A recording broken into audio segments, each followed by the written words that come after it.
a loved one or maybe a friend, maybe even felt forgotten by God. Let's jump into today's word, and I'll show you that I know of someone that never forgets you. Amen. Isaiah 49, verses 13 through 16 say, "Sing for joy, O heaven, and exalt all earth. Break forth, O mountains, into singing.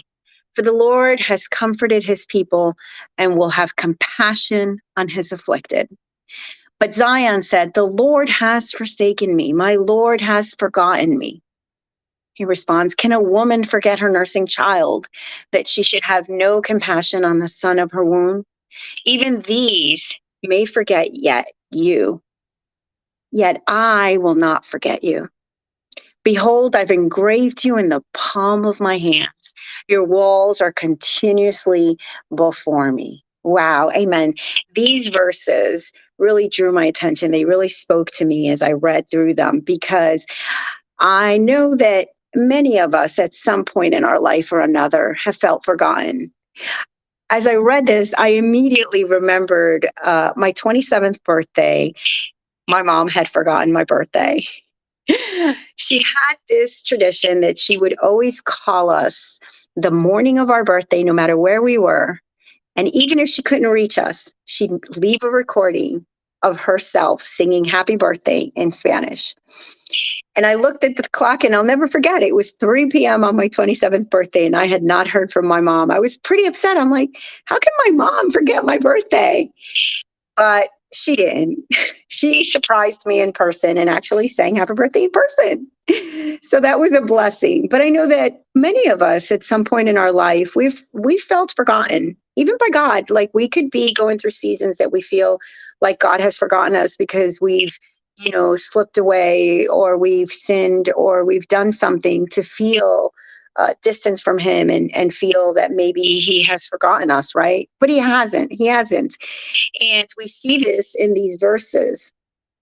We also see it in Deuteronomy 31, where he promises us that he would never leave us nor forsake us. And his response is, "I love you so much." That love that a mother and a child who she has carried in her womb love.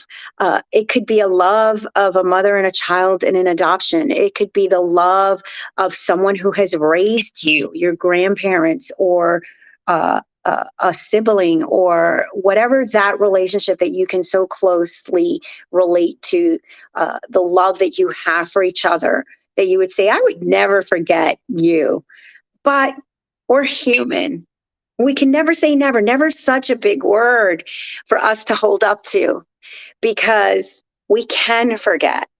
And we could try to remember, but some of us can forget about something. So never is a very big word. And I always remember that saying that someone would say, "Hey, never say never, because that's the one time you're going to forget," right? Well, we can, as human or as men, the Bible uses that word, forget, but God will not. See, we can fully trust God that he's going to keep his promise. We can fully trust that he'll never forget us. Numbers 23:19 explains that God is not a man that would lie, or the son of a man that he would change of what he promises, or forget what he promises. And at the end of these verses that I read, he even goes on to say, "I have engraved you in the palm of my hand." And this is the Old Testament, but he is talking about the Messiah that was to come, and he would die on the cross, and the nails that he took for you and I. He would never, ever forget us. So I hope that you find these words encouraging. If you're finding yourself in a season where you feel someone has forgotten you, that you feel that God may have forgotten you, that you're asking for healing and you feel like he's forgotten you, or that you have prayed about something and he's forgotten you, I promise you, there are many more Bible verses than the ones I just showed here. But this is just a little example of his love for you, and that he keeps his promises, and he will not forget you. Amen. God bless. I love you guys. I hope to see you guys on Sunday. Also, don't forget Victorious Women's Group is this Saturday as well. We hope to see you there. And I pray that you have a blessed evening. Bye-bye.